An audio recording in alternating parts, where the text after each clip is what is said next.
First of all મારો એવો goal હતો પહેલેથી કે હું બિઝનેસ ઉપર વર્ક કરું અને મારી જે હોબી છે મતલબમાં એ બંનેને કનેક્ટ કરીને હું બિઝનેસને કઈ રીતે કન્વર્ટ ક્લાયન્ટ મારી પાસે અલગ અલગ ટોટલ 10 કન્ટ્રીના ક્લાયન્ટ છે. ફાઈવર નું પોઈન્ટ ઓફ વ્યૂ આપણે જોઈએ તો કેવું છે કે કોઈ બી નવા સેલર હોય છે ને એને વધારે પ્રમોટ કરે.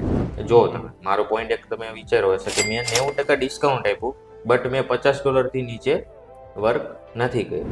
તો એવું શું છે ફાઈવરની અંદર કે જે સ્ટ્રોંગ ફોલો બધા જ સેલરને ફોકસ કરવાનું હોય છે? રૂલ્સ, રેગ્યુલેટરી, એક ક્લિક બે પ્રોમ્પ્ટ નાખો, હા, એઆઈ બનાવી દે છે. તો તમને શું લાગે છે કે એઆઈ આવવા કારણે તમારો બિઝનેસ તો ઠપ થાય છે કે થોડીક તમને એમાં ક્રિએટિવિટી મળે છે? તો એની અંદર કોમ્પિટિશન અને નવા પ્લેયરને એમાં પડવું એ બહુ અઘરું છે. લાઈક સિક્રેટ સોસ શું છે એનો, લાઈક ઇમિડિયેટ તમે ગ્રો કરી શકો? હવે મારા ઓડિયન્સનો એક જ મેઇન મગજમાં પ્રશ્ન ચાલી રહ્યો હશે કે ફાઈવરમાંથી એક લોગો મેકર કેટલું કમાય છે?